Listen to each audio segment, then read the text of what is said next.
הרייכסבאן, בונקר בברלין. למה בונקר נאצי הפך לגלריה לאומנות עכשווית עם דירת יוקרה על הגג? בשנת 2004, המבנה ההיסטורי בעל מאפיינים יהודיים של בונקר נקנה מהרשויות ונהפך למבנה המשמש לגלריה המכילה אוסף פרטי ודירת פנטהאוס על הגג. מהיכרות עם הפילוסופיה הנאצית, מטבע הדברים אנו מציירים בראש אב טיפוס לצורה מרחבית חסרת פרופורציות אנושיות, וכן חוסר התחשבות בארגונומיה ושימוש בארכיטקטורה לצורך דיכוי האדם. הייעוד האחרון שהתקבל על הדעת זה גלריה לאומנות עכשווית עם דירת מגורים.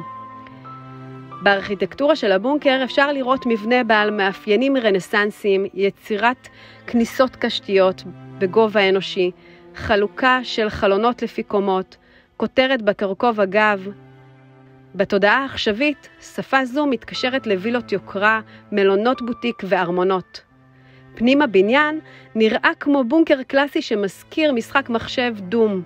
התקרות הנמוכות, המעברים הרבים, ריבוי החדרים, בטון חשוף שלעיתים צבוע בשחור מתקלף, מייצרים תחושה אינטנסיבית ומאפשרים שימוש בחלל כרקע ליצירות אמנות. נכון שלאורך ההיסטוריה שלו, המבנה אכן הצליח להכיל פונקציות אחרות הסותרות את ייעודו המקורי. קוביית הבטון הזו מקפלת 80 שנים דרמטיות של תהפוכות פוליטיות, כלכליות ותרבותיות.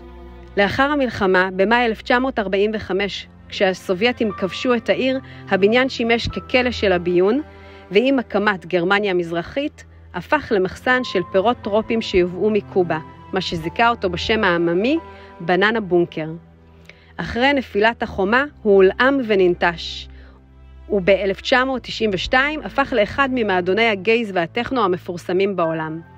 ובכל זאת, עדיין מדובר במבנה שיש לו עבר היסטורי ספציפי, והשאלה, האם המבנים מהסוג הזה הם פרות קדושות, או שהגיע הזמן לפרוץ את הגבולות עד כדי שימוש שלא נועד להנציח את אירועי העבר.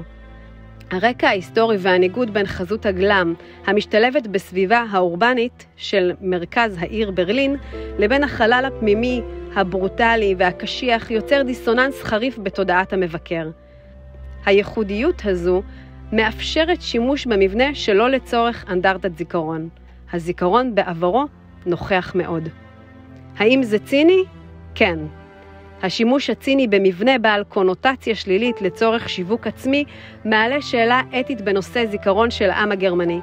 על פניו קיים מימד ציני ואינטרס כלכלי של הבעלים החדש בהקמת גלריה המכילה את אוסף האומנות הפרטי. מימד ציני נוסף ואף גדול יותר הוא השימוש למגורים במבנה עם עבר מורכב. בניין זה הוא שריד של התוקפן והמדכא, ומעורר אי נוחות בלשון המעטה. הבניין הזה לא משמש כאנדרטה לאירועים שקרו באותם שנים בגרמניה, כפי שנאמר.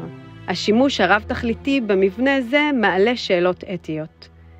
אם המבנה היה משמש לגלריה בלבד, האם היינו חושבים שזה ציני? ברלין היא עיר שמכה על חטא ומלאה צלקות. הזיכרונות של התקופה הנאצית משולבים באופן עמוק באדריכלות העיר. בגרמניה בכלל ובברלין בפרט נוצר תמהיל של זיכרון, ריבוי אנדרטאות ואתרי הנצחה, גלויים וסמויים מן העין, אשר יצר תעשיית הנצחה שהביאה לתיירות הנצחה, שלא מבקרת היום רק באתרי הקורבן, אלא פוקדת כעת גם את אתרי התוקפן. אבל הקמת פנטהאוס יוקרתי על גג בונקר נאצי נודף ניחוח ציני, ואולי הגלריה, על אף שהיא פרטית ומסחרית, ממתיקה ניחוח זה.